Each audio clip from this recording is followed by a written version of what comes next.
Hey,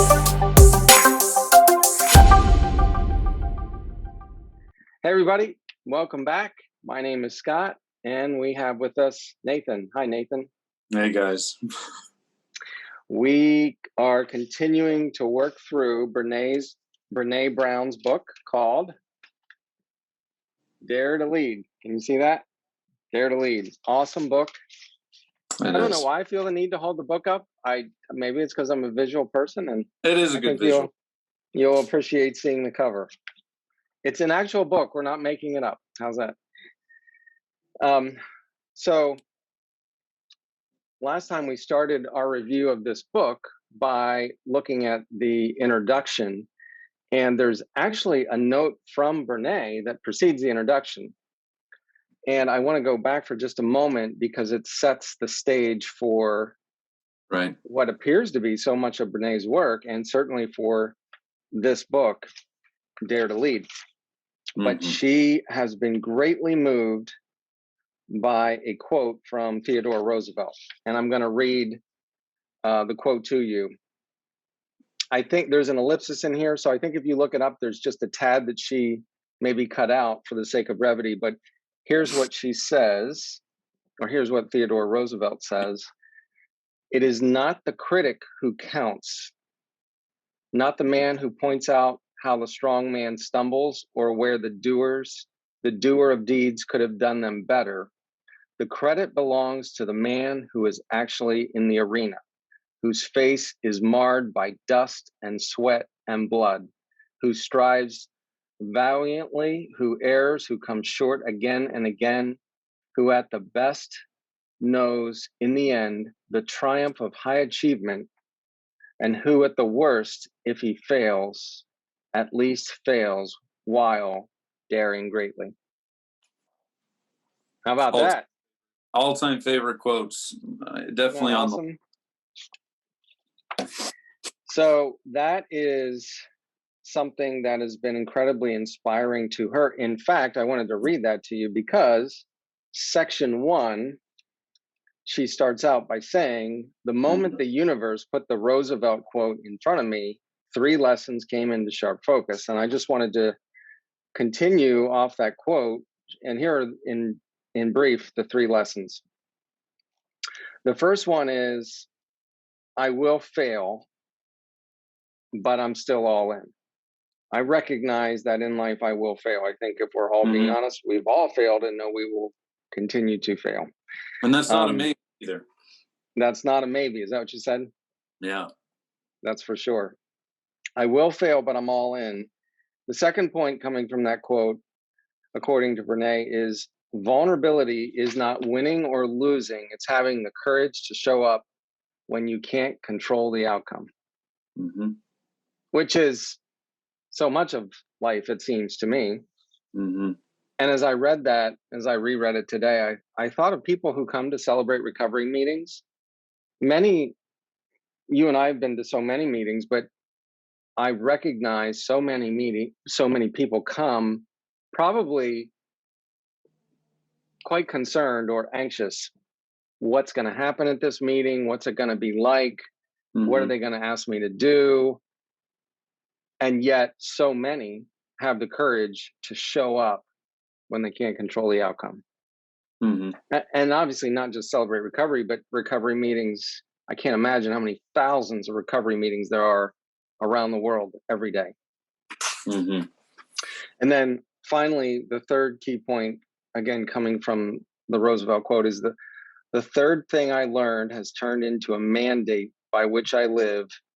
If you are not in the arena getting, I'll change the language here just a bit, your butt kicked on occasion, I'm not interested in or open to your feedback. Wow. How about that? I think it's a boundary that is healthy, though, because on the other page, she does say cruelty and being a critic is cheap, and she even says, let's avoid the cheap seats, meaning, the seat that we like to sit in that requires nothing of us, but we feel the freedom to give as much feedback however critical and cruel it is. So, but this breakdown, we are starting. I want to back up a sec because this section 1 is actually just one part of the rumbling with vulnerability. She says this rumbling with vulnerability is the primary skill needed, and so this part 1, which is the first skill that she's mentioning, is broken up into many different parts because she is trying to really get this message across. So I like how she's broken it up, though. I mean, this first one is called The Moment and the Myths. And I do like the way she describes rumbling it again. I love the feeling of it, because she is talking about a very much really emotional intelligence, right? It feels like she's trying to bring the emotions back into our regular lifestyle in a way that's positive, and that looks at it from the standpoint of that it's good to have the emotions, good to acknowledge them. And I think that's a very godly trait. I think many times someone might come to church and feel almost fake because they think they have to smile and pretend, especially if they're not going through something that is joyful in their life. They feel like they have to put on a mask, which I think is probably associated more on an emotional level sometimes than just a thinking level, you know? Yes. And that's really what we're talking about is let's get rid of the mask that says, I don't really have any emotion. I'm smiling, but really I'm just going to look emotionless because I know that maybe false perfection is more wanted than the true feelings that I'm having. Yes, absolutely. And I'm afraid, and I'm part of it, that's true many times, not always, but many times in Western culture and in Western churches. Yeah. And many times, not every, but we may walk into a Christian meeting of some kind. It could be a church, it could be Celebrate Recovery, and we may feel like I have to give the impression that I'm okay and I have it all together. Mm-hmm. So I want to go through some of these myths because she says them very plainly. I mean, there's some clarity in these, because the first myth, meaning it's not true, number 1 is vulnerability is weakness. And that right there, I think is a great starting point, because maybe leaders don't want to think of vulnerability, and because they attribute it as weakness, they're showing like a chink maybe in their armor that she's talking about. But I will say, she asked this question of when she was talking to soldiers, literally military. And she said, can you give me a single example of courage that you have witnessed in another soldier or experienced in your own life that did not require experiencing vulnerability? And finally, of course, someone says, no, I can't think of a single act of courage that doesn't require managing massive vulnerability. So it's interesting because we're basically saying if you're non-vulnerable, then it's not even possible to be courageous. That's right. And she talks about feeling fearful and courageous at the same time, and normalizes that experience, because I may think, well, in order to be courageous, I certainly can't feel fear. But in the normal human experience, you certainly can feel them both at the same time. Yeah, we mentioned responsibility is just responding with your ability to love or to have courage, despite feelings of fear, despite feelings of maybe being even overwhelmed. Yes. So then she goes on to the second myth, which is, I don't do. vulnerability. And she says, basically, you can do vulnerability or it can do you. I think that's so well said. And she makes a great point that you can either engage and be aware that you are vulnerable and still move with courage, or you can pretend that you don't do vulnerability and it will end up driving you. Yeah. So one way or another, it's a myth to say I don't do vulnerability, because by not choosing to step into vulnerability, you'll just experience it in a different way. Mm-hmm. And usually in an unhealthy way as well, because you're hiding it or you're on your own suffering, which actually leads into myth number 3, which we've talked about. I can go it alone. I like that she uses neurobiology in the beginning of this, because she says, in the absence of authentic connection, we suffer. End stop. That is proven neurobiologically. That's not just her opinion. Yeah, and she goes on to say, we are hardwired for connection. Mm-hmm. Again, it sounds very much like the book we just finished, The Other Half of Church. We are hardwired for connection. And of course, that is what the scriptures teach. Mm-hmm. You have a Trinitarian God, which admittedly is difficult for we human beings to understand in relationship with each other, who says it is not good for man to be alone. Mm-hmm. For mankind to be alone. Yeah, even the Trinity itself. I mean, if God is not going it alone, then why would we? That's right. So then that takes us into, and as we go through these somewhat quickly, again, one of our goals is that maybe you'll pick up this book. It's outstanding, truly outstanding. Yeah. So we hope you pick it up and read all the details that we're passing by pretty quickly. But that takes us to myth number 4. You can engineer the uncertainty and discomfort out of vulnerability. And I think she makes this great distinction, because in her work, she apparently speaks a lot. And many times she steps into situations where a person's job is to, she says, engineer the vulnerability and uncertainty out of systems and to at least mitigate risk. So she's not talking about that. Obviously, you hope that the man or the woman who designed the bridge you're driving over engineered the risk out of it as much as reasonably possible. But she's talking about the relationships that the man or the woman who engineered the bridge experiences, either at work or at home or in their family. That's the vulnerability she's referring to. Right. I do love how she goes ahead and makes it plain, though, that whether it is an engineer, a tech person, a lawyer, bankers, we are all trying to look for the loopholes. We're trying to look for our own way of doing it. And gosh darn it, unfortunately, the avoidance of it is the very thing that is leading us to the wrong results that we want to avoid. So it's just interesting. I like, you had something else on that one? No, go ahead. I like the next one. Trust comes before vulnerability. She does kind of liken it to sort of the chicken and the egg debate.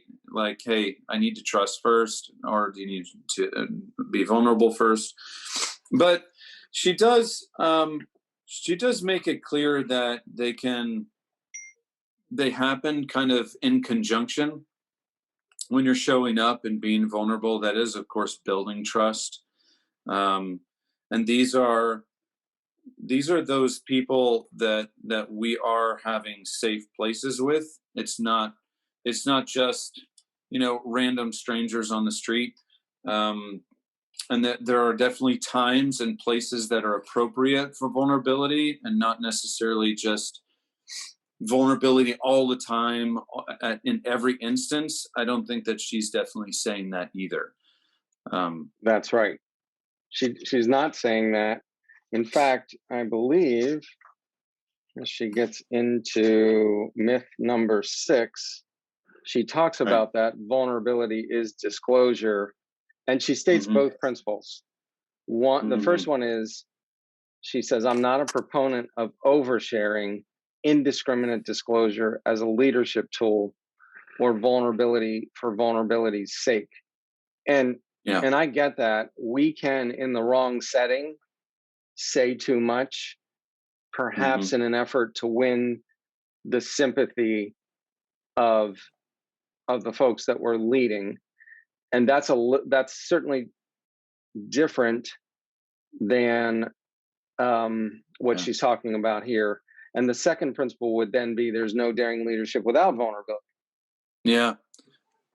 I mean, I think it's hard because when we are moving towards vulnerability, sometimes it feels like an all or nothing thing. Like all of a sudden, I'm just going to be vulnerable. I'm going to try this thing on. And she even says, we need to put our armor in the closet. But she does go ahead and say, yeah, but if you're in the cheap seat, then, you're not allowed to give me feedback. So Yeah. there is definitely, I mean, when you think about the arena, you might think of like a boxing match. There's only 2 people, or a few people in the arena, and everybody else is kind of outside. So there is definitely that distinction that is important for people to remember, because in the learning process about vulnerability, it does mean that you do need someone who's already been vulnerable, someone who can talk you through it and help you learn these kind of vulnerability tools or things to think about, or whatever you might call them, Yes. as kind of a way of life again. And I did want to mention briefly, earlier in this section, she talks about what she calls a rumble tool, which Yeah. is the square squad, which is basically taking a small piece of paper, a square, and writing the names of people that you trust on that piece of paper, and then contacting them. And she literally encourages you to say to them, I'm getting clear on whose opinions matter to me. Thank you for being one of those people. I'm grateful that you care enough to be honest and real with me. Mm-hmm. That's the square squad. Yeah. So that's a tool for rumbling. We definitely have different words for it. You think of like your inner circle. You think of people who will be real. And she does say, not a yes man, like someone who'll just say, yes, that's great, but who'll be close enough to you to tell you honest feedback as well. To kind of close this section out, I wanted to read this this part that she says in section 1, and that is, to feel is to be vulnerable. Believing that vulnerability is weakness is believing that feeling is weakness. I think that sometimes in the church we don't intend for this to happen, but we associate, I think, our sinful habits or just sin in general to most often emotions. And so we have, in some ways, people will unconsciously define emotion now as the weakness that leads them down that path. And so we try to be more unfeeling and more controlled. We think that self-controlled might be even, hey, I'm just going to stop feeling. And I think that's a big problem that we've haven't kind of helped people manage that association to feeling in really healthy ways. I mean, we're talking about the joy and hesed love, even from the other half of church, really trying to, instead of pushing feeling away, to actually feel it even more the way that it's supposed to be planted by God there. Yeah. And that is certainly part of what it means to be made in God's image. Yeah. Right? Mm-hmm. We're volitional, we're rational, we're spiritual, and we are also emotional. And that is part of who we are. Yeah. Yeah. And that's what she says at the end, the next sentence that you were reading. And like it or not, we are emotional beings. And some of us may not like that we're emotional beings because we may have grown up believing that vulnerability is weakness. Yeah. Yeah. But as Christ followers, really anyone can embrace, if you embrace the truth that we're made in God's image, God is an emotional being. Right. So it goes back to that idea. Now, God doesn't feel fear, but as a human, I feel fear and I can feel courage at the same time. Right. So that's part, I think, of why that's challenging. That's challenging for me. And I think that's why she uses that language, embrace the suck, which I think is, again, it's just such vivid language. It is. It is. So we'll be happy to move into section 2, which is, of course, the call to courage. Yes. And again, this is going to remind you of the last book we did. The subtitle of this is Clear is Kind. Clear is kind. Yeah. All right. Well, thanks for your time.